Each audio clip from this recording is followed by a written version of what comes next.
Okay, recording in progress. This is sadly and happily the last official podcast for the year. We'll be doing some other things. And next week, I know that Dave Wallace and I had already decided that sometime next week we're going to put something down. You're all welcome to participate, and I will let you know through social media when it'll be and post the link. And there's a few others like that coming through. I think Maya has something else that she wants to bring through. So we'll figure out times we can all do that together. And then we'll record it and post it like we did. But it's good to see everybody else kind of showing up. So having said that, the last time we were talking, we were just talking about Justin going to Hawaii. So you want to take it from there, buddy? Sure. I'm trying to find a spot where I can pull over and still have cell coverage, right? But I did it, Lowell. I hopped on a plane. Like I said, I was being kind of called. Airfare was ridiculously inexpensive, super affordable. And I hopped on a plane, rented a car, and been checking out the island for the last week. Part of something that's kind of special and dear to me is doing grid work. And so I was gifted a big chunk of shungite to bring along with me. And so part of this last week of kind of getting to know the island, I gifted that shungite and in sacred spots around the island to help move the energy. So that's what I've been doing, and it feels great. It's beautiful. There's a lot of healing, feminine energy here, and yeah, it's pretty amazing. Well, that's what the shift is about. There's balance that has to be achieved, and I'm only riding in this particular biosuit today. So when I talk about differences in genders, I have been you too, ladies. So I find myself defending rise in feminine consciousness more than some of the women that I know, but I know that it's coming and I know it has to take place. Look, when the earth was in balance and the balance between feminine and masculine energies, it was feminine energy where all the divine inspiration came from. And then it was up to us, the masculine, to carry that out. When that was in balance, oh my God, look what happened on the earth. Everything just blended and it was a delightful place to play until somebody started to tinker with us. Well, the tinkering's almost over. We're about to get our original design back. And then we'll see when all these paths finish crossing what we're really capable of doing, humanity. So let's, Irene, would you like to, is there anything you want to cover? Thank you for showing up. It's good to have you here. Thank you so much. I felt so drawn to your work or to the energy, I would say. I felt kind of an immediate recognition, and I think I don't even know when I saw something on YouTube or through whatever channel, and it truly doesn't really matter, but I really resonate with the inner earth. I've always felt connected and knew something from within as a child, that there is more. I had near-death experiences at a very early age, around age 3, and so it brought me at a very young age on a kind of a quest, I would say, that the earth didn't make any sense. And there's an inner earth, like an inside world and an outside world. And it just never matched for me, which completely is kind of schizophrenic in a way. Well, it can seem that way. That's one way of describing, straddling dimensions, because when we come back and make those reports, that doesn't make sense to a lot of other people other than us, right? Do you want to talk more about those experiences? And first, where on the planet are you? I'm on the planet in the tiny country called the Netherlands. Okay. Well, thank you for being here. What time is it in your time zone? It's the same time. It's 6 o'clock, 6:08 Okay. in the afternoon. Do you want to tell us some Evening. more about what had happened to you earlier? Because now you're in a safe zone. You can talk Sure. about Oh, anything no you want problem. here. I'm very, very okay with talking about it because it's inseparable of who I am, and I cannot separate it. So I always am me anyway. So yeah. Yeah, I had near-death experiences, and it's very, very clearly showed me the state of the universe.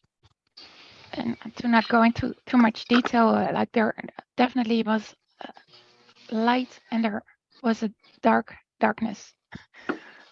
And to me, it showed up as being, so to speak. But anyway, it really got me ignited on who I am and why I'm here. And it took me a long time, and I always felt an insight. When you're in your 20s, you know more. When you're in your 40s, you know more. And I always resisted, like, I want to know now. But just really only recently, I totally come like full circle. I'm 49 now, nearing 50. And I finally come like full circle about understanding of patience and the divine timing of everything. And you can never force anything into anything because our bodies are part of the fabric of life. And you cannot force yourself into anything or force yourself into, even if you have a strong desire. On the earth plane, we want to manifest and we can grab it, but you don't know what all the other realities can have. It can have an impact on so many other things. So now I see like the delicacy. I start to grow into the delicacy of life. And in a way, it's good that we've been kind of protected from it, because if you would know the ramifications of the actions we take, it would be detrimental. You couldn't even be able to live in a physical form as we are now. So long story short, somewhere in my 20s, in 1999, maybe it's good to talk about times. In 1999, I had a series, in 1998 actually it started. I had a series of,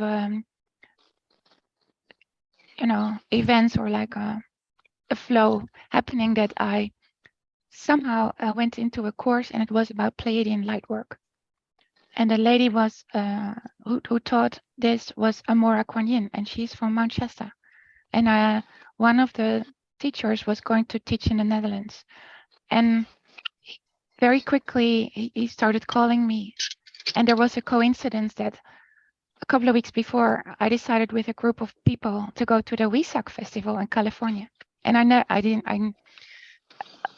knew I was going to go to California, and I had no idea why. I had this inner calling, you're going to California. Like, I've never traveled before, blah, blah, blah. Anyway, I find a group of people, they go to California. I say, oh, maybe that's why I'm going. I'll go join them. I've never traveled across the pond, so it's a safe thing. And just for a week, it's safe. And I'm with people that I know. And then this guy called me and he says, what are your plans and whatever. And he says, well, he's from Mount Shasta. And I said, that's funny because that's where I'm going. He says, that's funny because nobody knows about Mount Shasta. So no, I have no idea.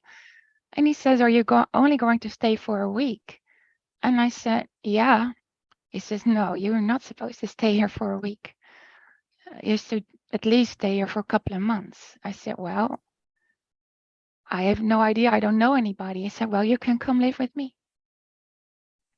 So that's what I did for 3 months. And he's been my friend ever since. So, and being intuitive, but also I want to be in the world. I just want it to be normal. So, and this is a good thing because I question everything. I don't take anything for granted because I know there's a lot of protection, even about protection of so-called angels or channels or whatever. And I want to know it from inside. If I honor something outside, which is fine, but what does that have to do with me? How do I relate to it? How do I relate to everything? And why am I still here in the body? I want to make sense to the core of my being, but also to the part that I'm human. elsewhere I know who I am, but I'm also human here. So it's equally important knowing who you are elsewhere, but also important to know who we are as human beings. That we have this amazing, maybe the most important role, and not to be cocky or anything, but the amazing, most important role in the universe right now, to be in a body, in this specific human body. Because inside us is all of the answers in the entire universe. It's not anywhere else. It's because we're in the densest form ever. And it's really touching when I could just cry because I'm here with you all. And it's a story I've been held, kind of like it's been like it's a dear secret in my life. Now it's not a secret anymore. No, and it's okay. If there was a galactic dictionary and we came across the word sovereignty, this is the clip I would play, because your description of how we should really relate and vibrate, there was the best description I've heard in a long time. So thank you for that. Yeah. So So I don't want to take all of your time, but I feel it's kind of important to share this message and and also to bridge it to your story. So I've been in Mount Shasta, and I spend also time on the mountain. My friend was said to me, and it was somewhere in May, and it was still cold. It was still snow, and like on Bonnie Flat, he dropped me off, and he said, "Do you want to go out in the snow, and you want to go camping?" I said, "Sure," but we don't have mountains here, so I wasn't dressed up for it. I did have my summer tent, and it was still freezing up there. But anyway, it was this big trial. It was full moon, and I survived on a mountain. And I just knew I had this connection there, and I could just feel it all the night through because it was freezing cold. And I could just feel the beings there, even though I was very skeptic. But I knew things to be true. And another friend, like Amora Kwanyin, who wrote the book, she even told me, like, you're one of the most clairvoyant people that I've ever known. And I felt so ashamed because I thought I was faking everything. I just pretend, because I don't even know why I'm here, but I just want to know the truth. So here it's also like we carry truth within without us even knowing it. So it's very beautiful in a way that we're also protected from ourselves because it's so precious who we are. And there's a divine timing for us to reveal everything to us. And it's beautiful to see that we can now connect, and it's still a divine unfolding, and we're still in this balancing state of, because in a way I felt like I want to go somewhere, I want to escape, I want to go, if it's true, I want to be there. But at that night on the mountain, and still now bits and pieces come together about how true everything is. That I had heard this voice within. I just know, because I know it's a voice from the people from within, because it's a resonance. And they said, just keep on breathing. And it was like almost like an initiation to be there, to deeply appreciate to be on the planet. And it wasn't about me traveling now to inner earth, because I have something to bring outward, and not to feel the need to be somewhere else, but to bring everything, the knowledge in every fiber and every single thing I do here on the planet, and that will help bridge. So everything becomes malleable and way easier to access everything. That's easier to understand what your role is next once you've established your connection. You speak very authentically about it. When you had suggested that you were ashamed by it, just see yourself as authentic. Those were not dreams. You don't have dreams. We have experiences. And when we have those and get to recall them, well, great. That just means that more of our DNA is being accessed now. The ones that come and go, pay attention to those, especially now. Every opportunity our outside influences are, that benevolent, band that's around us waiting, every chance they can get now to get our attention is happening now. That's why we're all finding each other now, and in these forums where it's comfortable to have these conversations. We want to hear what everyone else is exploring, because none of our stories are the same, but they were all meant to be shared together. And somehow when that all knits together, wow, that fabric it was meant to be. We didn't come across each other today by accident, because there's no coincidences at all. And right now in divine design, we're where we're supposed to be, with an understanding that this is all accelerating at a rate that's still remarkable to me, knowing that all this is going to change quick. And our job is to help everybody else get it. Those that are listening should be low-hanging fruit. And the rest of them, we just hope that somehow they resonate in a way that's true to them first, that makes them want to ask questions. And then, you look for your touchstones and people that you can communicate with, but it's good you're all here. Yeah. So someone else must have an observation. I'd like to share an observation if I could. I'm really excited to share this, and probably all of you are in tune with this already. But on, because lol, I'm evidential. So there's this feeling that I have, and then I say, okay, I'm resonant with it, like Irene said, but then I always show me something in the physical world to, etc. So as we're moving along, and Lowell and I'm sure every one of you have feeling like this is happening fast, that the shift and change and a paradigm shift is coming very quickly, but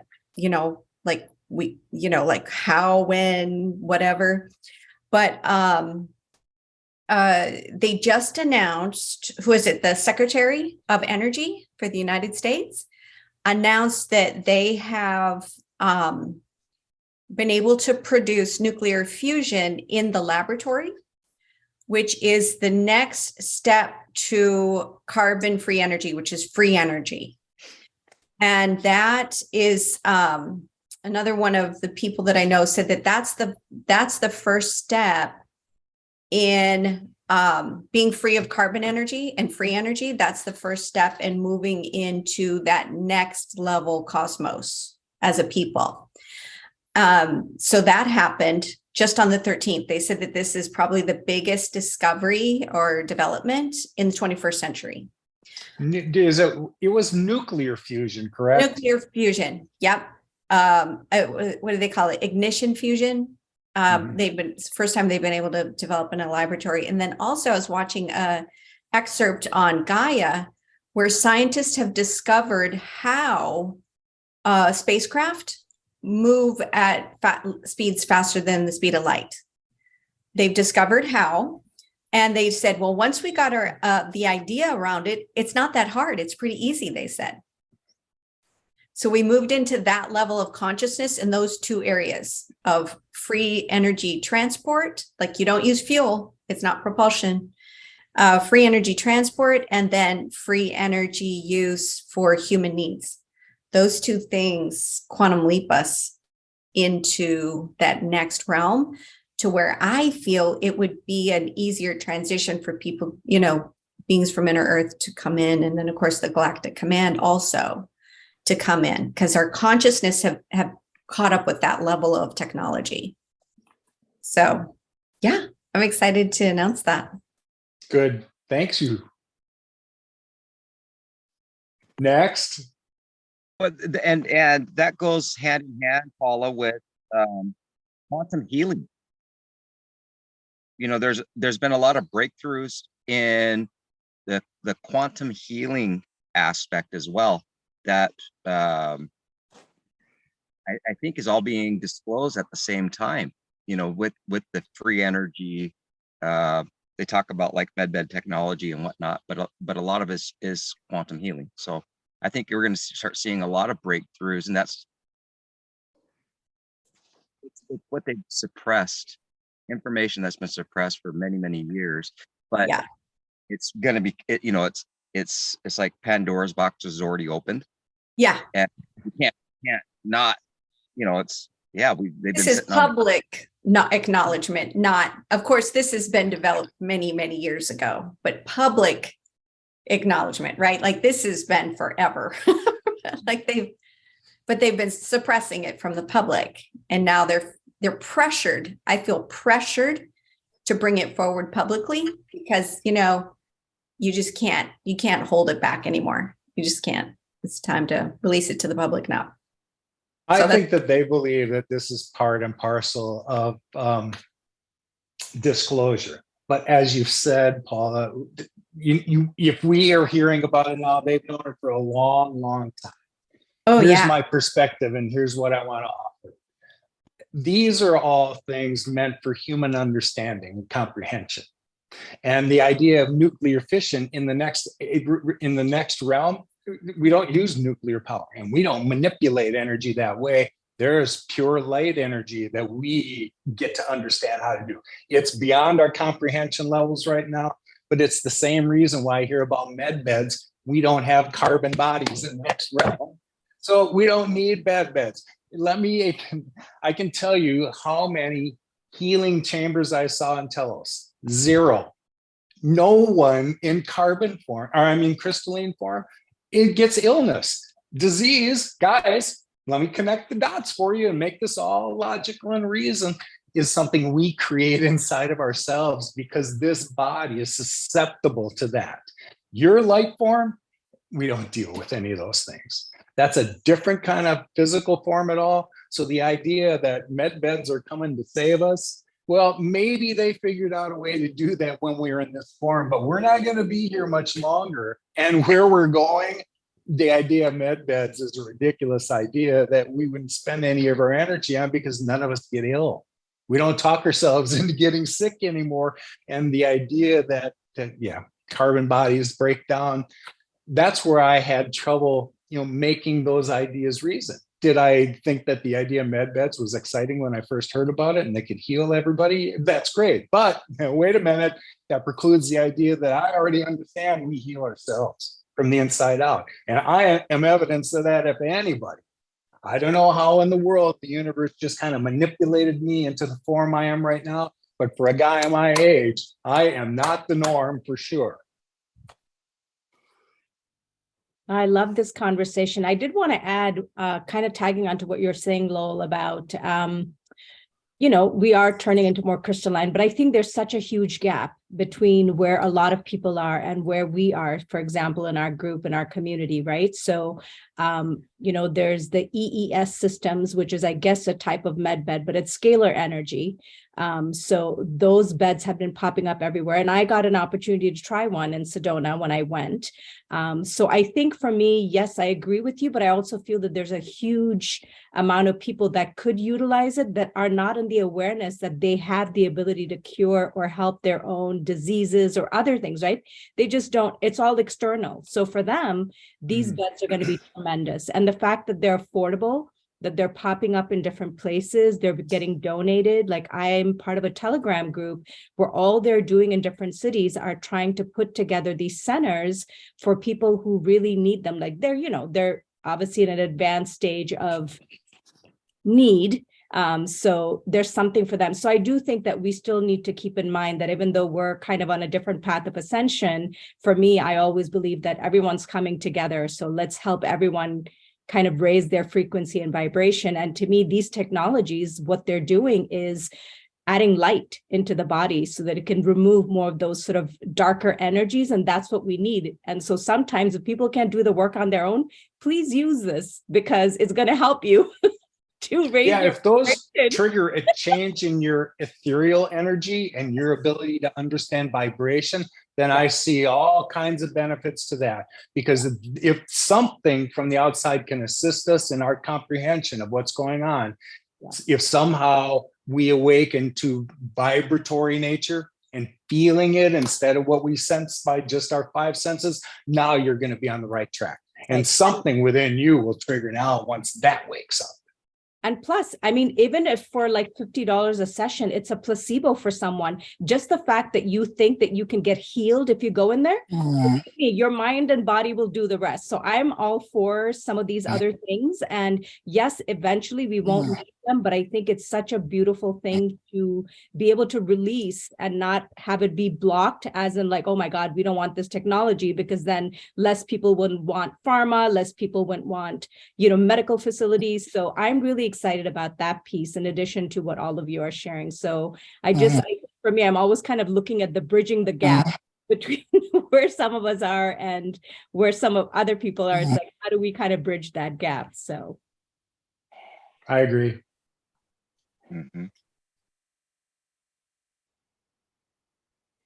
You're awful quiet, Robin. I'm just absorbing all the information here, and I'm in a group that actually is starting to create med beds and doing a not just creating some different med beds, but creating a facility forum that leads up to that with emotional healing, spiritual healing, and gets people into the alignment to where we are now. So into all of the aspects that we do. And it's all on a volunteer basis of what we do for our communities. And it's actually kind of a quite beautiful thing that they are creating. And there is a lot of things that we do and that we have been very fortunate to encounter in our lives. There's that we've stumbled across and our challenges in our lives and that we've just been blessed with. I'd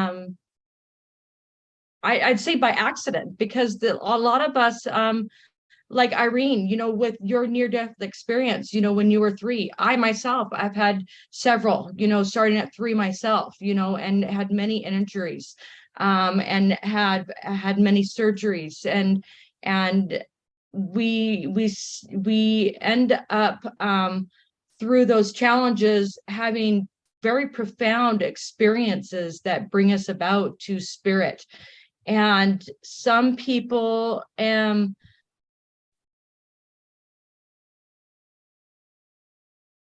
need our help to get to where we are, and whatever guidance that we can honor them with our gifts that we've gotten, or I don't even know what to call it, what we have. But I feel blessed to be able to give to others, and whatever we can gather together through our tribe to give back, I feel honored to be able to give back. And I do believe in med beds. I don't know what all of that it means, but my part, by using light and sound and vibration, giving that back, that pulsates through me to others, I know that it can help others. I don't want to poo-poo the idea of med beds. Let me correct that. And I don't want to sound I know that like you're I know that you're not, but I do know that in Telos, they don't have med beds, but they're at such high vibration, they wouldn't need that. That's my point, honey. Yeah. But that's not to say that we can't benefit from it here, because I think of Reiki. We all understand that Reiki energy is a real thing. So yes, you can be healed by moving energy when we understand how to do that. So, from that perspective, while we're in this forum, I can see where that kind of therapy would absolutely be beneficial.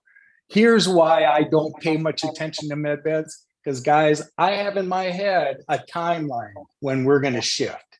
And there isn't a whole lot of time for us to benefit from any of that technology before we're in a better form. So that's kind of where my perspective is. And again, I don't want, Paula was right. We're all at different degrees of awareness. Yeah. In my world, my orbit is the entire planet and every sentient being on it. Whether they resonate the same way I do or not is really what distinguishes the differences between me and them. But I'm here with advanced information, just like the rest of you are, that we came here to exchange it to help everybody else, because they're looking for the same touchstones we're still looking for. I still would love to say that I have totally processed the visit to tell us it'll never be that way. You just continue to refine and replay what happened and then share that experience because it was meant to be shared. That was not for me. It was for everyone to understand who's available around us and what they're waiting to do. Yeah. But we have more to worry about than just our skin body. We have many bodies that we're going to be we're pulsating our light and our vibrations through. I mean, I love my skin suit. I love it, but I have more bodies to worry about than just my skin suit. I have more beautiful bodies that I'm pulsating light through, you know, that I'm elevating on a minute to minute basis, you know. So that's what all of these med beds and all of these vibrations are elevating. And there's billions of people on this planet that know nothing about this. And so these forums help teach people about that and help elevate these people, the rest of the people on this planet, and us help elevate these people in those bodies and raise the vibrations of those bodies. And we don't even have to tell them about that. We just have to emanate our vibrations and our light and walk past them, and we can elevate their vibrations. We just have to shine our essence and our vibration to our pulsation, to our maximum, and we can resonate that throughout our entire neighborhood, through our entire city, and we can just elevate the entire planet. I agree. Nice. Thank you, Robin. That's exactly right. Stacy, do you want to contribute something? Do you have something you want to contribute? You know, at this time I don't. I do want to say I'm sorry I had myself unmuted when I first joined. It didn't seem to, it didn't affect anything. So Okay. That's absolutely great. Okay. Paula is my friend, and she suggested I come and listen. So I'm grateful that she shared, and I'm glad to be here. Good. Thank you. Thank you. Thank you. So who's going to pick up the baton next?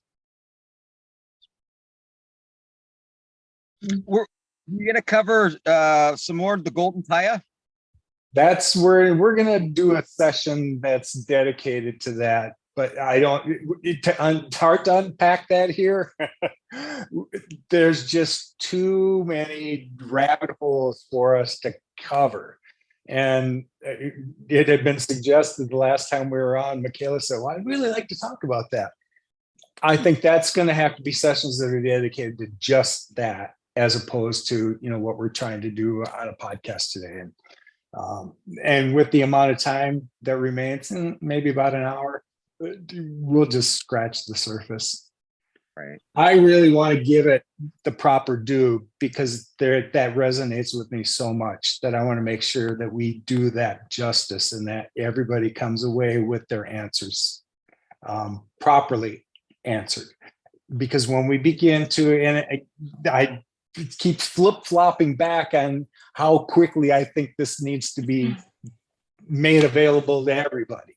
Half of me still says, yeah, don't step outside your orbit for right now, and just, you know, embrace the people around you. Exchange your ideas here so that we all have a common understanding of what's coming. The other half of me says, everybody needs to know. And they're going to have to deal with what they read on their own, because they're sovereign beings too. So half of me wants to honor that, and the other half says, I don't want to be the guy that sticks my foot out there first. But maybe that's what I was supposed to be doing.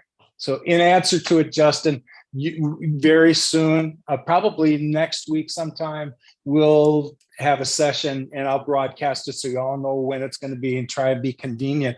This hour of the day, like 10 to 11 my time central, seems to be good. That way, people like Irene and Michaela can participate across the pond, and it all works great. So that'll be probably next week. We'll just pick a day and set aside 90 minutes, and we'll crack the book open and start to ask questions. Michaela, go ahead. Yes. I got something, it's a general topic, but it is something that really is important for me, and I hope we can discuss it in this group. I didn't already tell you something more about me, but I will be really brief. The best name that I found to call my path is Druidry. Druids were basically priests, healers, and teachers known in the old Celtic times. However, the essence of this tradition goes much further into the past, through Tuatha De Danann, to Atlantis, and even to the other worlds. And I have studied this in various schools, and today it is said that the main focus of Druidry dwells in the devoted service to the earth. And I loved how you, Lowell, said in one of the interviews that the earth is on a first place for you. And I can absolutely agree with this. But what does it mean to be in a service for earth? It is something that I would like to bring up today with you. Because times are changing, and many things that seemed to work in the past are not actual anymore. And especially things that were created by men and other beings who came to Earth and were trying to fulfill some of their needs or ideas. I will share a bit of short story with you. Please.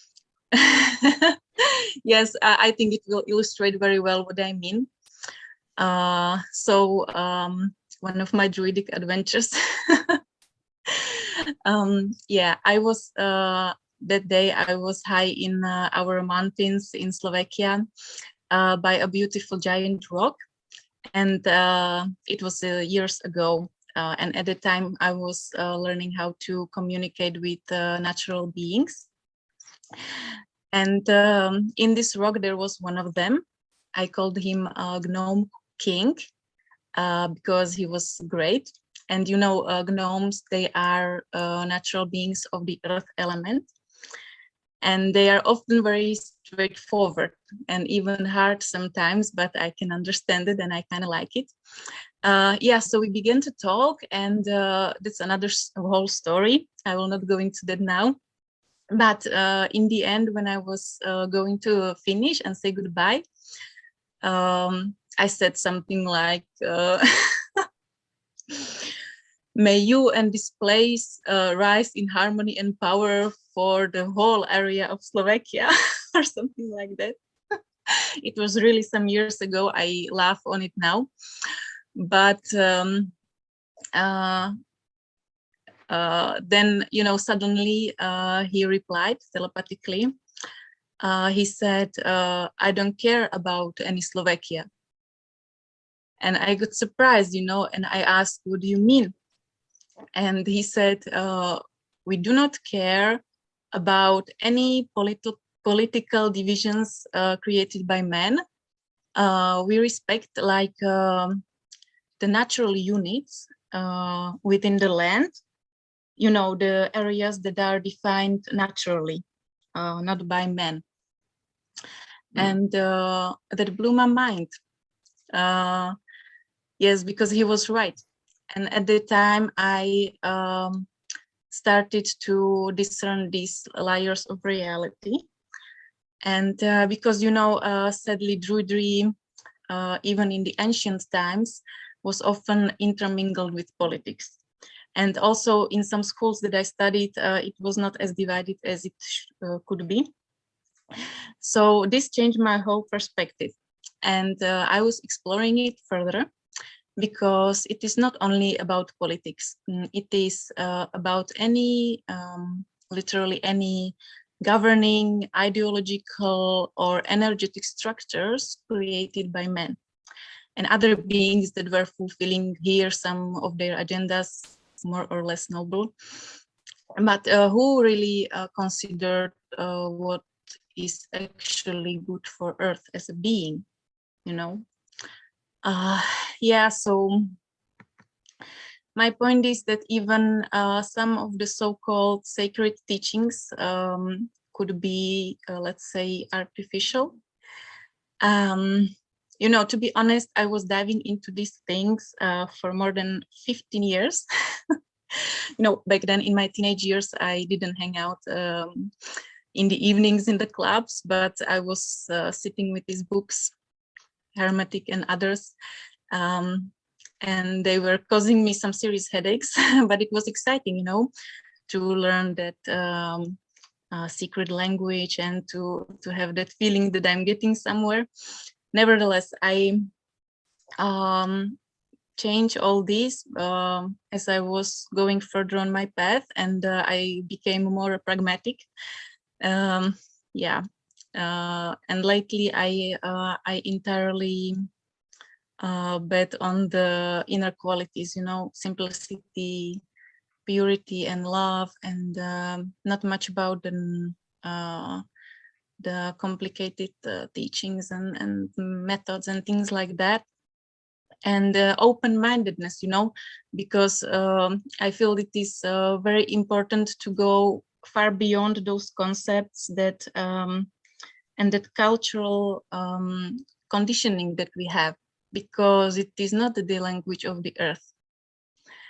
And yeah, I believe these are the new ways that might be actual after the transition, and you know, not complicated belief systems, energetic structures created by whoever, and literally anything influenced by, you know, basically men's greed for power, fear, or some wishful thinking, I don't know. Yeah, so my question is, what do you think? To what extent do we need to follow old teachings and systems? Because if we do that, we are keeping it alive, and maybe Earth doesn't need it. Maybe for her it's better to be liberated from it. Yeah, all of those systems you've seen, all of them are dismantling before our very eyes, and normally from the inside out. You know, I don't focus on politics whatsoever because I hang on to my sovereignty, and I'm not interested in anybody that's currently representing me to do so. They don't do it on my behalf. So what's the point of having them in place? You can see where government started out to be a good idea, and just corruption got in it to the degree where over time we kind of just knew it was going on, let it go. So you know, nobody was really stomping out to restore their power to themselves. So I see it for what it is.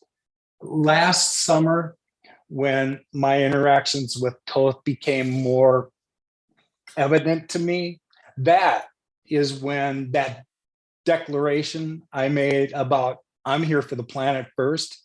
I love you all, humanity. Love all of you, no matter where you are in your journey. I care for all of you because we're all connected, and I get that. I get to see that in the next realm every time I go there, and it's a reminder for me to kind of illustrate that to the rest of us. And that's hard to do with all the nasty white noise that's around us, to tune that out and focus on really what's coming. When that occurred to me with Thoth, all of a sudden there were people that were showing up in my field, Michaela, just like you, that as soon as I heard them speak, you sensed their authenticity, and the word Druid or Devic came to mind. Well, I know why, because feminine energy is rising, and those people were rallying for Earth just like I was. They're about to get their elemental connection to power back. Those priestesses before could command the thunder and the lightning. So wait till they come back and their power's restored. That's when you started to talk today, I was getting chills. Oh my God, here's another one. Here's a live druid in front of us, guys. Eat this up because she's speaking authentically. Yeah, we resonate with the earth first. And when we do, we understand our symbiosis with her. So what energy she has, we get to share. And you druids understand how to channel that out. We're counting on you to all come back and assist her in this time. I kind of saw that if I was really told, here, all these people are rallying around me because our effort's going to be collective. We're going to tune out all the rest of what's going on in this density to assist her through ascension. And anyone who vibrates the same way, man, great. We're just kind of picking up more wagons for the wagon train, right? And on we go. Everybody has an individual gift that they're bringing forward, but I have a great appreciation and love for Druid priestesses. So thank you for showing up again. I'm glad you're here. It's a Thank thing. you. It's a real thing. Yes, thank you. I agree. Go ahead, Irene. Thanks so much for sharing, because it truly woke up something within me. Thank you. I feel awakened an aspect of me acknowledged, and I didn't even know it was hidden so deep. So thanks so much, because it brought a lot about myself in my awareness. So thanks so much. Yes, no, the Druidry is a very broad tradition. Like there are many ways how to be a druid. You know, someone is more focused on healing, someone is more focused on working with the land or with the stones or with the herbs, or I don't know, with the magical items. There are really a lot of possibilities, and the beautiful thing about it is that it is a way of the heart. You know, there can be informations written in a book and so, but it is only for the beginning to get some basic orientation, and then usually people go their own way, which is unique every time. Yeah. Anyone else if we have any questions about that, you can ask. But I'd like to add something, because I start to see and add to what I was already expressing, but it's so confirming, and how powerful we truly are as human beings just by going our own unique path. Because by these gatherings, we start to literally energetically create the new immune system from the truth of who we are. And just by interacting, it's a fabric that becomes so strong, so solid, that everybody else who's not there yet, we just lift them up just like that, like the druid. I've had many experiences I'm not going to go into much detail, but because it's your own path and your own unique connection with well, nature. I don't want you to be afraid to share. We would love to hear that, because just like you got something triggered from Michaela, there might be something inside of you that was meant for us too. All right. Yeah. So it's so easy. As a child, I wanted to go to bed early because it was such a distraction, the chatter of whatever going on. I just wanted to be in my heart. I just want to be in my hello, hi there. That's cool. Hi. Anyway, I just to be in the heart, and when you're in your heart, there's all the answers are there. That's where your life fluid comes. You know, everything's coming from the heart, and I've never ever saw that in anywhere in a spiritual whatever. But that's okay. It's a perfect journey, but through my own experiences and holding on to my truth and still wondering, how am I picturing this? It really got it very clear for me, and I'm so happy that I made these choices. And it's really not been easy, because a lot of the time, and I'm sure you can recognize it, it's even with the biggest teachers in the world, you feel still alone, because it doesn't completely resonate with you, because it's almost like follow me. And even though they mean the world, they mean the best, I would always say follow go within. You already know your truth. See what resonates. The person brings a tremendous amount of information, but feel it from within and go outside, and then bring it forth from your perspective, because that's what's lacking. That's what we need. My And for guides me, told me, and I don't want to interrupt you, but just for a second, okay, my guides told me a few months ago to remind all of you that it's time for you to stop quoting all of the experts that you learned from and the books that you've read and the videos that you've referenced. I'm not saying that you didn't get information that was meant for you out of that, but you are a master. You have already mastered something, and that's your gift. That is what my guides tell me to remind you to focus on. You're already a master. All of us are. And if there was ever a time that we needed you to come back to that mastery, now is the time. yeah. And I see what we've been talking about, and even the med beds. I see this as a trail. It's a trail, outside trail that's being left for us. And we give people the breadcrumbs, because you cannot blow everything. I couldn't be blown up. For me, I was a child, a 3-year-old.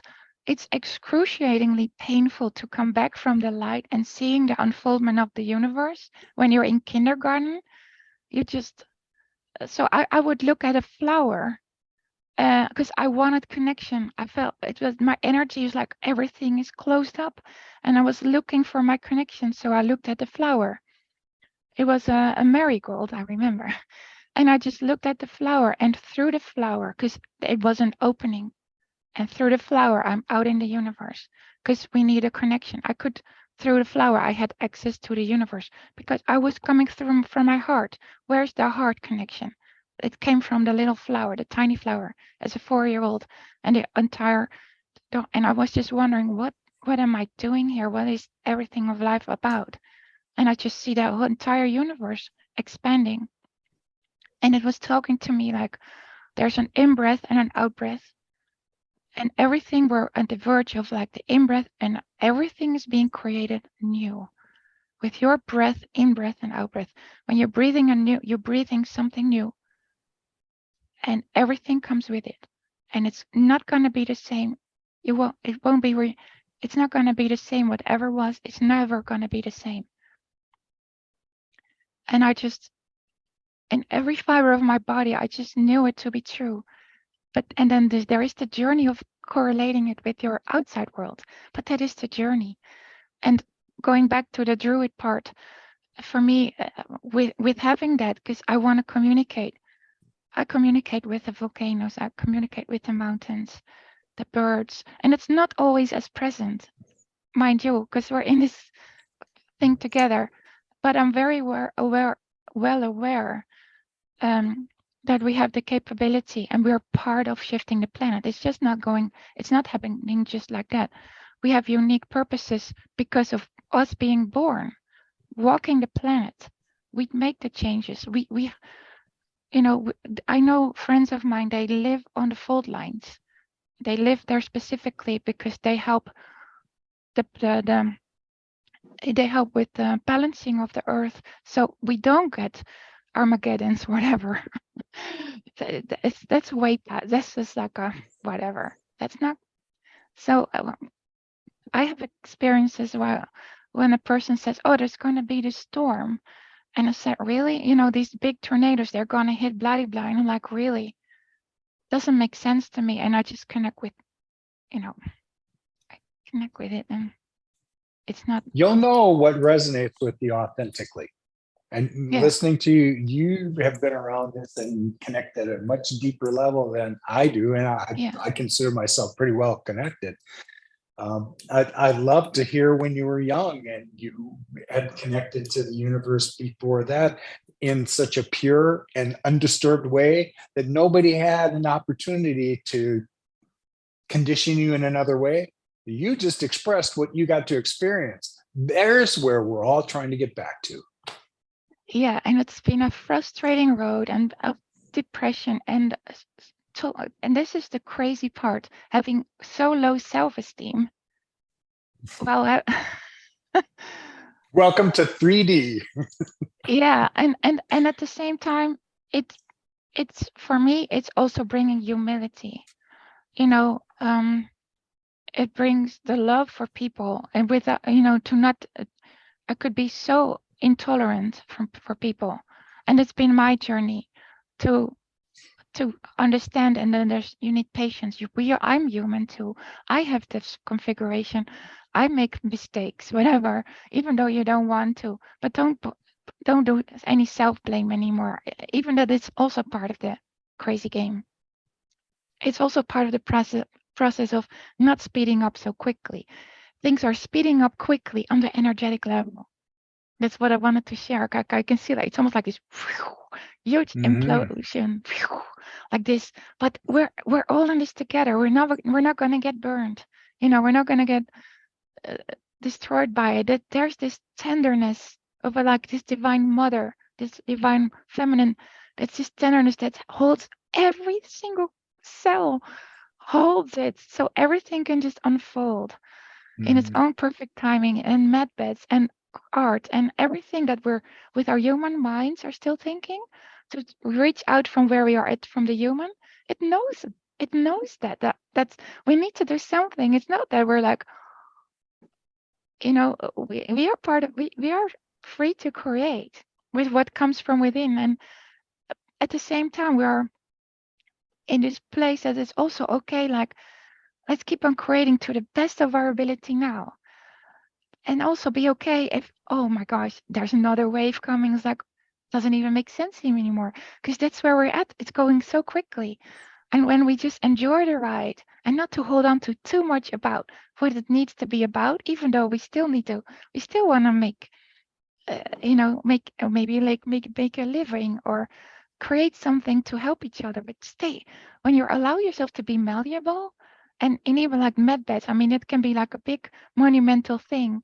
It still is part of holding a balance, or helping a certain people raise to a certain level until the rest is already kind of like manifested. And it's like, okay, now we're ready for the next. And it's so divinely orchestrated. And once you start to see it, it becomes so much pleasurable to even enjoy through the pain. And still people die from cancer or losing jobs, and I mean, horrific things still going on. Nobody explained to us that mistakes were lessons. No one explained that perspective to us before. And so when you allow for a soul contract between me and my maker, and what I was agreed to come here and learn, I signed up for lessons. In this density, I was going to learn bad ones and good ones so I could understand the context of it. And that's how Source knew more about himself. We all are doing the same thing, gang. We just have different lessons that we've chosen. And that's why our journeys are all different. And they're meant to be different. We weren't meant to be soldiers and all march the same way, because later, when the fabric of the universe comes together, we each have an individual role to play, and we know what it is, and it's not like anybody else's. I love to say this, so I'm going to say it again. I don't need to learn the things Paula learns. There are some things that Paula is going to pass along to the rest of us because she is a master at those things. But when push comes to shove, we don't need to learn that. We have Paula. She's the one that's going to do that. I have my own gifts and I have great regard for them. But knowing what Paula can do and what I can do separately, put us both in a room now and watch what we do.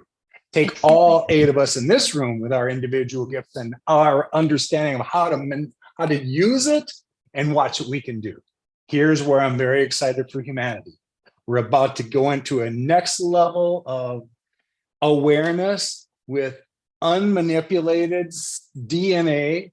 Our original human design is back. So now watch what we're going to do with the technology the Lemurians bring to the surface, and watch what us humans who love to take something and make it better, watch what we can do now.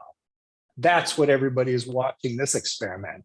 And when this experiment's over, those of you that understand that you're galactic beings already, you're going to be of great value in other places in the galaxy because you were here as a subject matter expert to help others go through this later.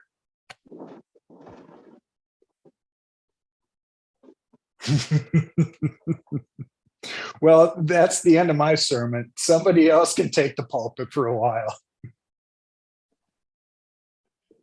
No, I really loved what you said about each one of us has a unique gift to bring. And when I'm listening, I love listening to other people because I know it's exactly what I need to hear today.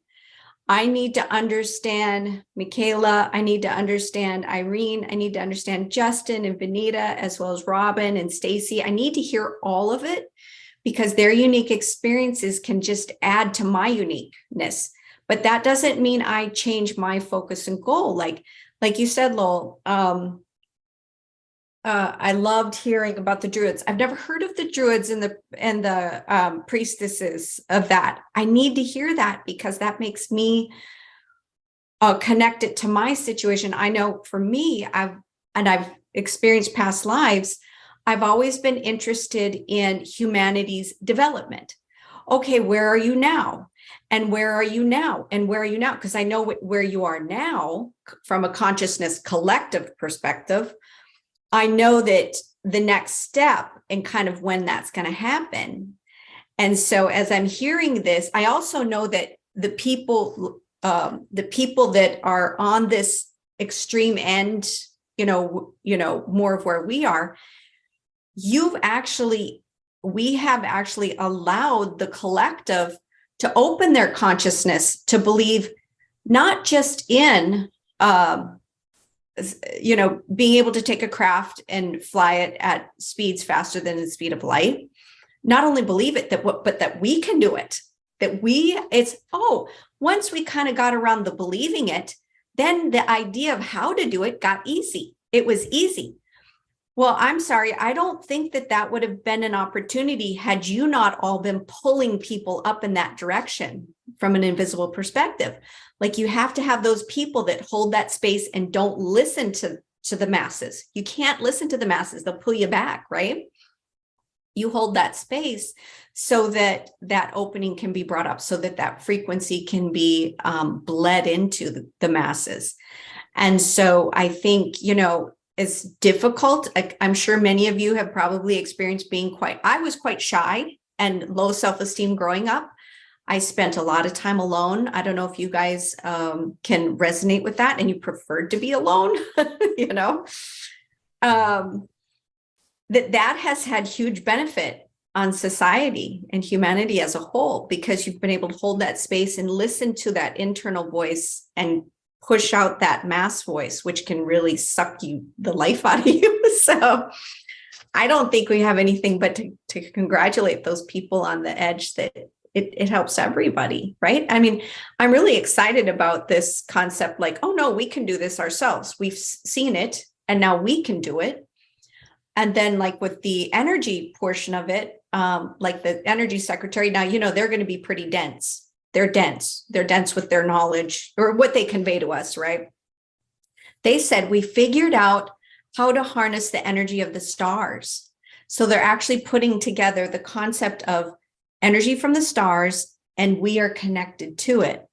Like that is a leap. That is a quantum leap. But I think it's the people that have been discounted, discredited, dishonored. We have those to thank for what they now are allowing the public to hear at this point. So I think you've got nothing but congratulations for all of us that have been on this path and the struggles we've experienced as youngsters along the way. So that's all. Thanks. Yes, I just want to agree that we are literally heroes to undergo everything up to this stage. Yeah, and if there is anything else, that I will have one question for Lowell. Can Go I? ahead. As I was, because I was creating that podcast in Slovakia about the inner earth, and we are talking about various stories of people who actually visited it. and you were the first one in our first episode. And as I was going through your story again, the one moment was very powerful for me. And it was the moment when you entered the tunnel with Alex, and then you turned around and the opening was already closed. Oh my God. Mm-hmm. Because because I will just tell you one of my experiences with my friend, because as you are going on this path, whether it is Druidry or something else, you are encountering some strange things, but you are getting used to it, but there are some things that are behind some line, that are really extraordinary. And I realized this when I was with my friend one evening, and it was beautiful, bright night, and the full moon was shining. And she told me that some years ago, she had a strong spiritual experience somewhere in South America, and she started to see moon some other way. Like she looked up in the sky and she doesn't see the moon as we see it, like the normal moon, but she sees kind of energetic pattern, or I would say energetic structure, like four moons, and they have different colors, and there is a circle around them, like strange thing. And she wanted me to make a graphic image of it, so she will have it on the picture. But I didn't understand what she means. So we were sitting by the big window and we were looking at the moon, and I suddenly told her to focus on it and to see it as she sees it. And then I sat next to her, like I was touching her, and I tried to see it with her eyes. And I saw it. And I got scared and I just jumped back, because it was really extraordinary experience. And it was something that crossed that line for me, So I am asking you, I don't know what exactly the question is, but it is something like, what was your attitude? She experienced, and you're describing the ethereal realm. My attention's gone more to inner earth over the last 4 to 6 weeks. I don't know why, but I keep going back there. And so that's why you see the illustrations I keep picking out is what I keep seeing. That whole kind of full spectrum lighting, when you overlay that into our 3D thinking. So when you look at the moon and you think about what would this look like ethereal if I could see full spectrum lighting, that is what you explained your friend is seeing. So she is already vibrating a level where she experiences those things that are around her. That's how high her vibration is. She gets to see the kind of things I get to see now. And all of us are you're not engineered any differently than he or I. We all have the capacity to be able to do that too when we focus on it. It's your sixth sense, that ethereal thing that when you connect into that and you vibrate at that level, everything around you is what you get to see. Everything you focus on comes at you interpreted in that way. It's amazing. And I'm thrilled to hear that more and more of you are having those experiences that you get to share with me, because I'm waiting for y'all to catch up and tell me what your experiences and tell us were. Yes, thank you. I was meaning that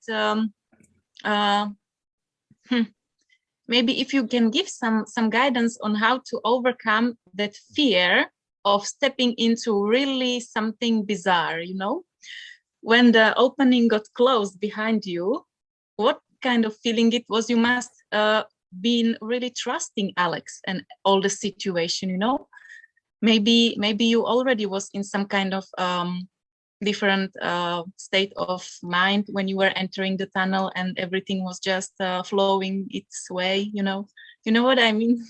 I do know what you mean, and that's a good point. I'll tell you this. I had come to terms with fear a couple of years ago. And actually, when I started to sense spirit and started to have these interactions, man, even if last fall, when I realized I had a connection that most others didn't, and that I was on my ascension path, I freaking had it with humanity. And so last fall, I said, if I can ascend, take me now, because I get to see what I see.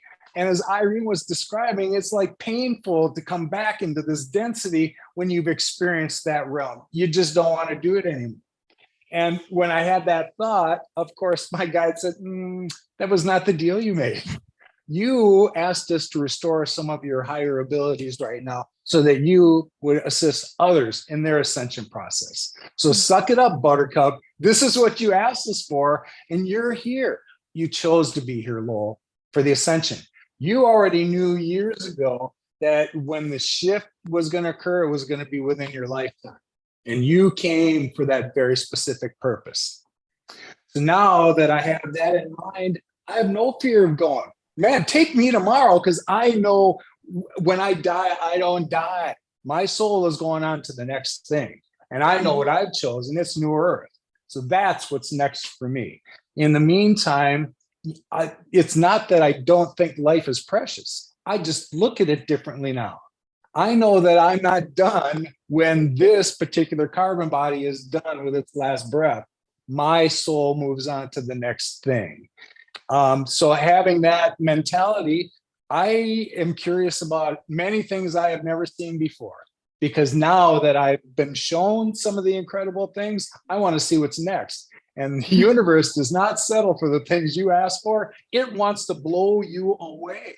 And once you're ready to see a next level of phenomenon, then it will show you what's next after that. I didn't know that Telos, when it happened, was a multidimensional experience, nor did I know this was phase one of a journey, because a year after, that just got kicked up to another level, and we're going to put you in contact with some light beings. Yeah, here, physical form, right here. We said we never do it before, but there's a reason why we're doing it now. And when you finally understand what this is about, Lowell, you'll understand too that you were going to be the first one, not the only one. That you were going to show others how this was going to take place, and you were even going to show pictures of how it was going to happen. It's amazing.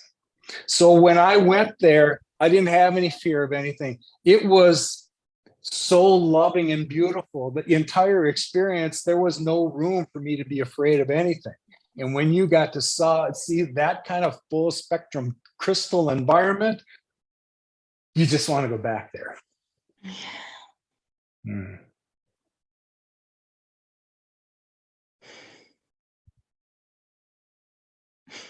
Maybe we should stop here. Here now. I mean, that's like a legit question. When the opening behind you shut, was there even an inkling of like, oh my gosh, what have I got myself into? No, because there was more light in front of me, and I was more curious about where I was going. I only turned back to kind of see where I'd come from. And when I didn't see any light behind me, I'm like, okay. It would be months before the idea that was a vortex even entered my mind. And that was because I had taken some people up last summer on a workshop during the summer conference, and 3 or 4 people peeled off. They ended up at like 10,000 feet elevation from Old Ski Bowl Trail. So, that's at like 9,000 feet, Irene. These people traveled up. They'll tell you themselves they're not hikers. 4 hours later, they never made it back with the rest of the group. So when we got back down to the parking lot at Old Ski Bowl Trail, we saw them getting out of a car. Somehow, from wherever they had climbed to 10,000 feet, they found their way back down to Bunny Flat and hooked a ride back up to where we were.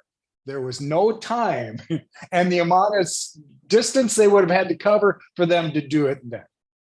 We knew they found some kind of vortex that got them from there to there in like no time flat when the time came. They did not hike it. So that's when the idea, oh, wait a minute. Yes, I slipped in another dimension. It was quite clear that they probably just pulled me through a vortex, and here I am. That was reasonable to me then. But again, it just takes time for all those dots to be connected. And I think too the core thing is about when there's so much love, there's no resistance in the body. And I think there's these specific places on the planet, but anyway, you could create it yourself too from within. So when you can also create the love in a certain environment. But I feel especially some places on the planet have extra vibrations of the love frequency.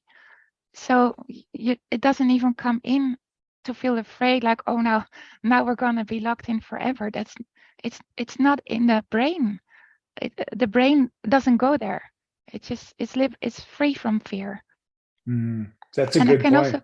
I can also understand when you are at home and you want to connect to it, because at home we're not in Mount Shasta, or we're not we may be in a city and there's so much influences, so it's normal that you may feel a bit more fear coming up, and that's why it's important to always hold a good space for yourself, and then you don't have to be afraid, but it takes a little bit of practice to not be fearful. I'm glad that you said that, because when these things first occur to us, we don't understand any of it and can't put it into context at all. It's only later when we can look back on things that led up to that and what's happened after it that oh, wait a minute, that's not normal. Based on the things I've been conditioned with from church and family and friends and hobbies, this doesn't align with any of it, but it still resonates with me like crazy, and I need to understand why.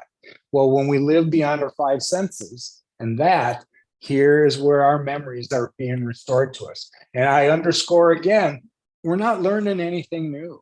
We're just recalling things that we've had access to in past lives. These are all going to contribute to where we need along the way. And again, our Akashic records are all of our own. Those are ours to call on, not that later it doesn't benefit the entire collective. At some point when we're all connected, it absolutely does. But right now, as we're going through these things, each and every one of us that has mastery of some type is being remembered that they definitely do, because you're about to use it soon. And all the other wonderful powers that you have that you've just forgotten how to connect with because we've lost our symbiosis with Earth. Yeah, when we connect, that's why Druids were so powerful. They're just drawing Earth's energy and directing it in a way that they see fit. But the last point I want to make about fear is that I haven't had any experiences with anyone, any outside experiences that wasn't benevolent. That's my expectation now. And every time I reach out with my feelings, that's exactly what I get back. There's just more love and light coming our way. And our challenge is to understand this new level of light, how to really use it to our greatest advantage. Because we're getting ready to take in a spectrum of light that we had not before. The entire planet's being bathed with elevated energy coming our way. And we are getting help to assist these bodies to prepare for that. These little cellular changes that are taking place within us that we're totally unaware of are preparing us for the day when we go from this dimension to the next one and preparing our bodies. So, however we need to comprehend our forms go from this carbon thing to crystalline, you don't have to give that another thought. The divine intervention's already planted that inside of you, and your DNA is about to be reactivated in a way that it had not. You all know that is not junk DNA that's housed within us. It's all dormant, but it's about to be activated again and again. Watch what humanity does when they're running on all these cylinders. Whew.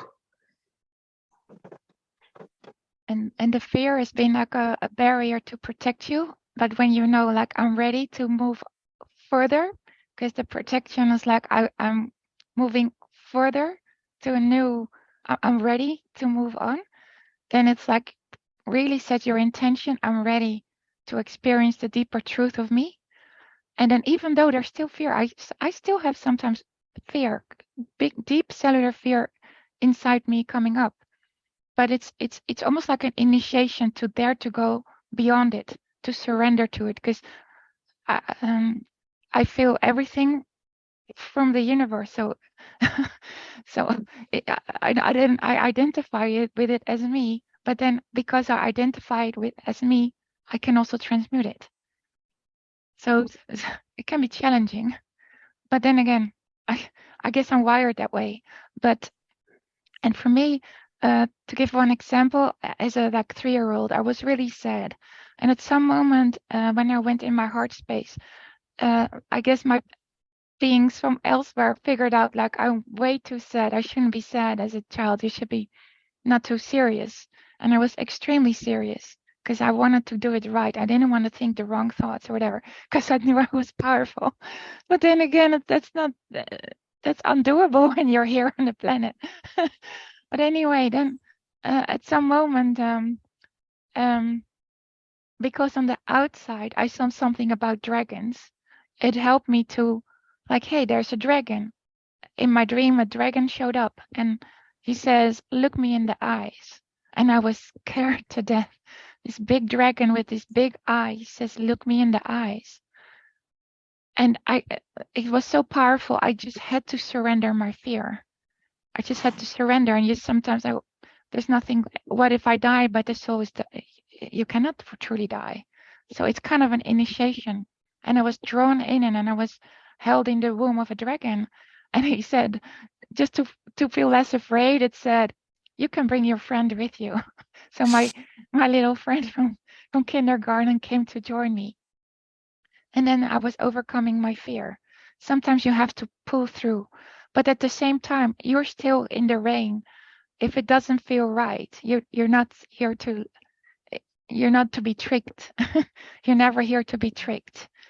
So it's about you. You want to feel safe. You want to be moving forward, and you want to experience only the truth that's for you. And when fear shows up, you just choose, I see the fear and I choose to surrender and feel guided to move through.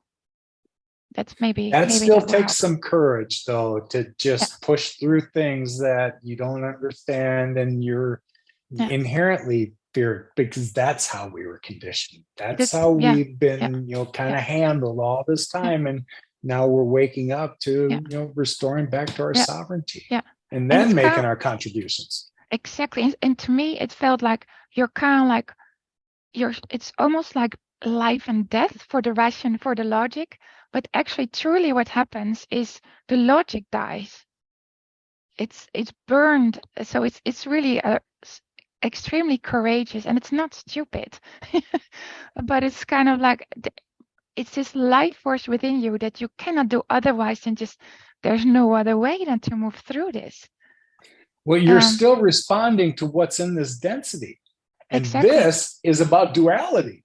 So you're going to learn both sides of every equation here until we rise to a level of vibration that you're describing wonderfully, when we still live in this density and we have those experiences, but we understand our perspective comes from much higher. So we still experience all this, but we see it from up here and put it into perspective. And that's when we can look at fear and go, wait a minute, you're a learned behavior. And I can unlearn it just as fast. But when you're conditioned with that, you don't see it that way. Exactly. Yeah. So we're cutting through. Yes, we are. Just wanted to share. Well, go ahead, Vineeta. I'm going to let you close unless there are others that want to close. So go ahead, honey. Yeah, just such a beautiful conversation. I just wanted to tag on to what Irene was saying, because what was coming to me is something that I did this week, is just recognizing a lot of times that fear is really our ego, and our ego really is trying to protect us, and we make it this big evil thing, and it really isn't. It really is doing its, its mechanism is, I'm trying to protect you, right? And we interpret many different ways. So I went through this beautiful exercise, and I wanted to share this as a tip for others, is basically like made friends with my ego. And I was like, okay, like you're not this big, scary, whatever. Like when I actually visualized what my ego looked like, I was like laughing at the imagery of what this ego looked like. It was the cutest, like a cherub in like this velvet suit and a crown. And I'm like sitting at my table. I'm like, you're my ego? Oh my goodness, this is hilarious. And what was beautiful, I said, look, why don't we just co-create? I'm not trying to ignore you. I'm not trying to shove you in a corner. Let's just work together, but you don't own me. I'm the boss of me, and you kind of work with me. So let's do this together. So I know it's kind of funny, but I think it would be important for others to maybe play with this, because I think that's a really important aspect of fear, that it is a protection mechanism. And just kind of tagging on to what Irene was saying, yes, we should absolutely feel into, let's just do it. But most important is always check in, because if your energy is saying no, don't do it. Listen to your energy. So use your discernment. And because there's going to be many things that come to us, right? And it's all about our vibration. And if you're kind of somehow sitting in a, I'm not feeling so good, that's going to show up in your vibration. So you know what I'm saying? So just be very conscious of your vibration when you are in fear, what's coming at you, before you make your decision of stepping up and forward, or whatever you want to call it. So I hope that like offers something to others that are going to be listening as well. Thank you. It's helpful for people to put ego in perspective, because there's a lot of people that are out there listening to it, and it's hard for you to understand your own behavior until you can put that in perspective. Yeah, you need to come to terms with your ego, but it doesn't need to drive. If you let it go, it absolutely will. And it's restricted by only what's up here. The rest of you is screaming out for, wait a minute, you are so much more, and you're capable of so much more. Don't be restricted by the ego. And you're right. In most cases, it's a fear thing that kicks in. Well, that's great. It was meant to do that. It was what drives fight or flight, but put that into perspective. Because really, this is just a biosuit you're wearing, and this is an experiment, guys. You're just here playing a role. That is not your soul. That is not what's happening to you. And if you begin to think in those limitations, then in this incarnation, you've lost everything you were supposed to get out of it, and you're likely to repeat it when you get to the end of it and you haven't figured this out. I just have great hope for everybody, because I've seen what's changed inside of me in a short period of time, and why others seem to be going in the same direction at such a rapid rate. It's encouraging to me that whatever I'm sensing is spot on. It's right, because look at how many others are waking up to the same thing. And they didn't have this same level of understanding 3 years ago, 5 years ago, 20 years ago, like some people had. There's a much more pure version of it that's coming out.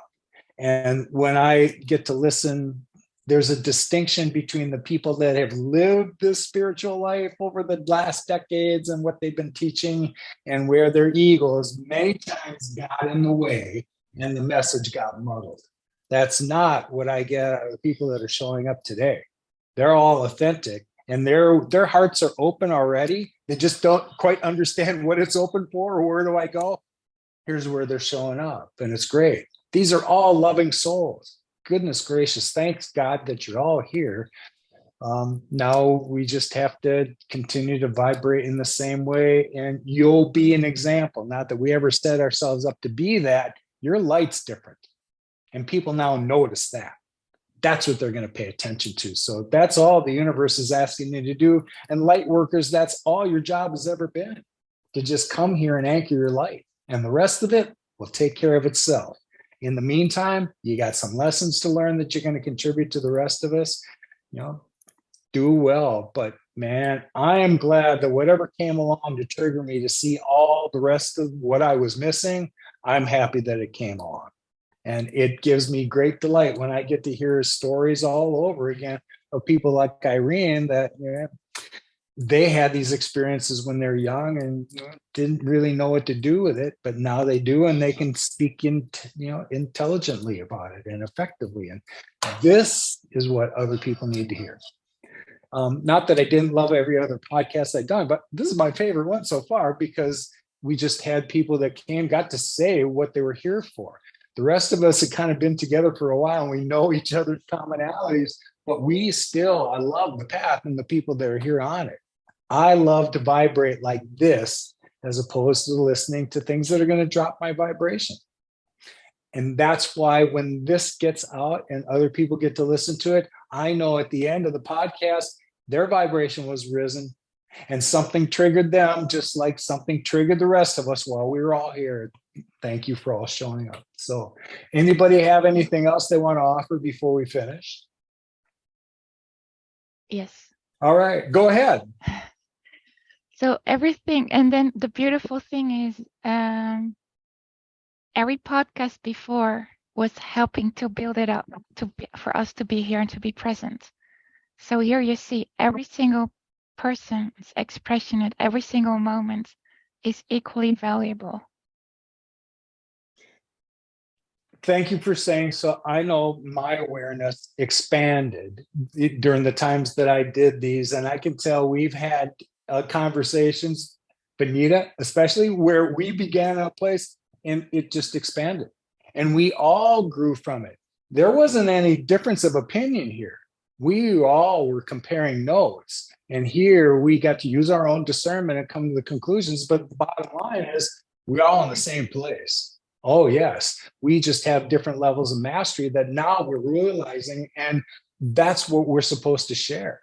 I love to be in here because nobody has the same perspective. And I wasn't meant to be a talking head host and you're all going to, respond to my narrative and the questions I've got.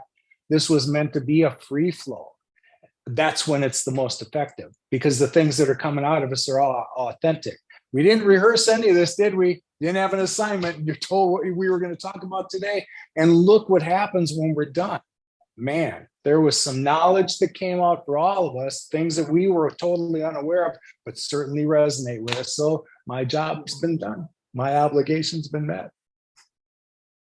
So now I'm going to go have lunch, and I love you all. Yeah, and I want to acknowledge you for your courage. And it seems very easy from how you share now, but it's also been a journey for you to be here. And I really want to honor that because it's magical, and it must have not been always easy for you either. And so thanks so much for being that, because you're holding a space for other realms that are here, and you're here as a human, so you're a massive bridge, and you hold space for us to kind of like, yes, we know that. It's kind of like you hold the torch. It's like we're here and we're all following, and we're all choosing our own path. But I really want to honor you, to celebrate your life and you, because you help us, and we help each other. And I really want to honor that, all of us together, and whoever will ever see this. We're all part of this. And thank you, Lowell, so much. Thank you for that. No, I am going to stop this because I want this to be the last thing anybody ever hears. So have a good weekend. What remains of it, guys. I don't know where you are, but it's 1 degree where I am today. Yeah. It's all crystalline.